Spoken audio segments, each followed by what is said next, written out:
Hello friends, welcome back to the my new video guys and my YouTube channel guys. Today when we are going to talk about guys Oppo phone guys display and brightness setting guys, and today video title is guys auto brightness guys, how can we enable and how can we use it. Friends, you want to enable guys your Oppo phone auto brightness mode, and how can you enable and how can you use it today friends. I will tell you in this video. So before starting video friends, first of all go and subscribe the channel guys, click the bell icon, like the video.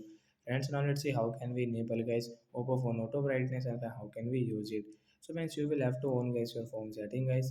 So after on phone setting guys, you can see this tab setting. So when we will click on guys our phone display and brightness, and then scroll it friends, you can see guys auto brightness mode. So guys, we will enable from here. After enable guys, you can see your brightness will decrease automatic, because guys I am inside the room. So when I will go outside, when I will come inside, my phone brightness will increase and decrease automatic in Oppo phone device.